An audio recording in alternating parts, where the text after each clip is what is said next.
In the previous video, we added this functionality where users can click this button to save or unsave an article from the cache storage. But at the moment, there's no place that lists all of these articles that have been saved. And we want to do that by creating this offline page. And that's the page that users will be redirected to if they're offline and trying to visit a page that isn't already in the cache. So in order to do that, we need to create a static page on Ghost. So we need to go back to our back end here and just click new story and just say, okay, some title and blah, blah, blah. You can add anything that you want there later. But in the post settings, two things we need to do. Make sure that the post URL is just offline. And this is because the URL of the post needs to correspond to the slug that we put in our file, and we'll show that in a second. But just make sure this is offline. Then secondly, we need to turn this post into a page because we don't want it to be like just a regular blog post. Then we can finally save, or rather publish, and we can view the page. And you can see that we have like a regular offline page. But we want this to be a custom design for this page. We don't want, first of all, we don't want like all this extra content, and we also want to display the saved articles. So if we just go back here and let's just close this. So to create a page with a custom template, we need to just do page hyphen the slug of the page. So you can see we've done this with, I created like a custom search page, subscribe page. And if you go into your tutorial snippets, you'll see that there's an offline page. So what you can do is actually just drag this out, move it there. And you can see this is the content or the template for this offline page. And it is very similar to all the other pages, except it's a bit more stripped back. So one thing to note is that I've created a custom style sheet, which I'm just linking to here. And that just has the styles that are relevant for the particular page. So I don't need to have styles that are applied to like other pages that don't have all, like this just has really stripped back content, so there's no need to have that full style sheet. And then yeah, the header, I'm only having the bits of code logo. There's no point in having the search and the navigation if you can't really navigate to those pages when you're offline.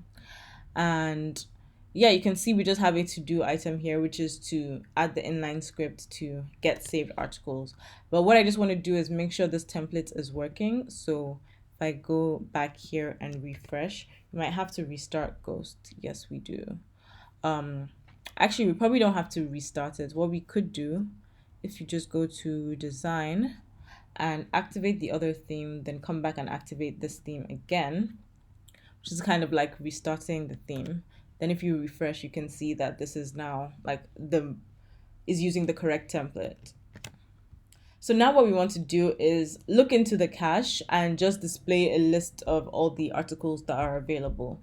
So if I go back here, you can see that we have this to do.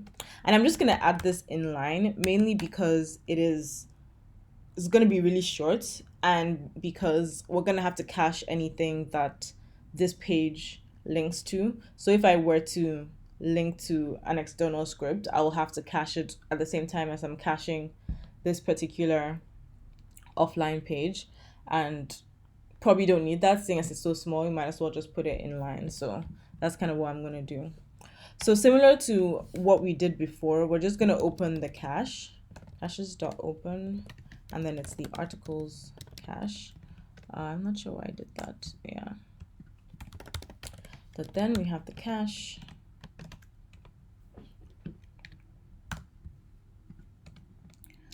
Then what I think we need to do is loop through the keys. So let's actually cache.keys dot then response.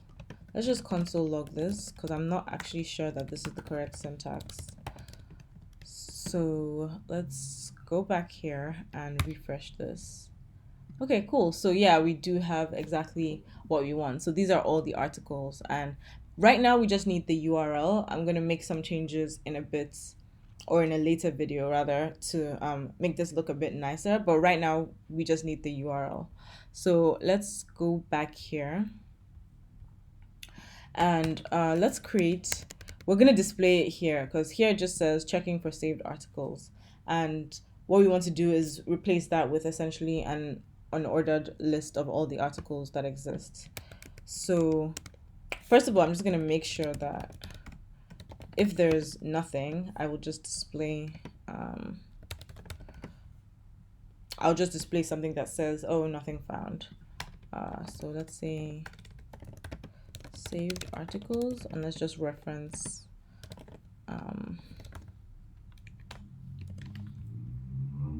this particular element,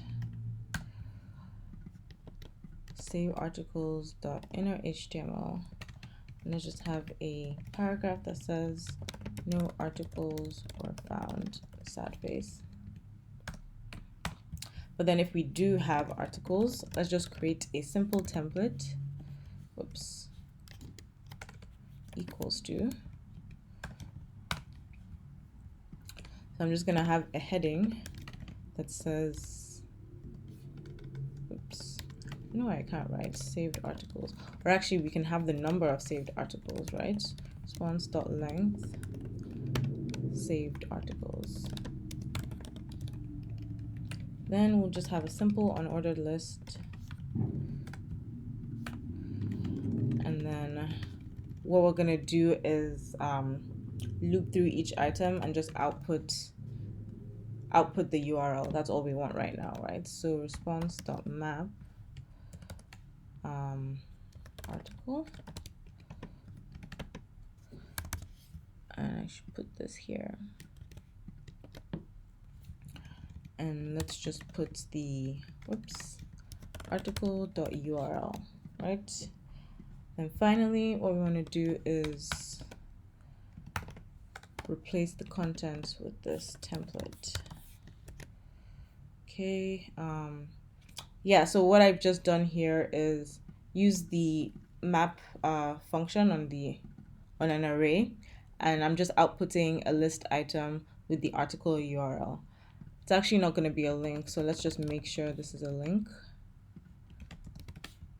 and add this URL as the href. So okay, let's just go and see if this all works. So refresh the page, and yeah, we can see there's one saved article and it's linking to this particular article, which is the one that's saved.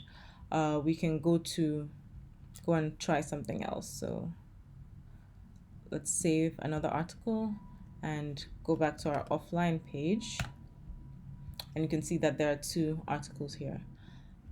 So let's just remove all these console logs and just clean this up a little bit.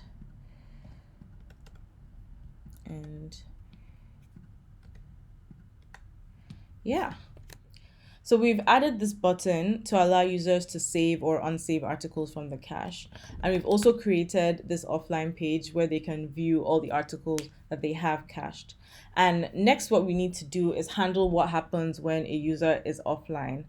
And what we want to do is, if they're visiting one of these pages that have been cached, they should just be able to visit the page as normal. But if they're not, if they're going to another article or they're going to the home page or whatever page that has not already been cached, we should redirect them to this offline page, which will say you're offline, hopefully have a better message than what I've written here, and just have the list of articles that they are actually able to view. So that's what we're going to do in the next video.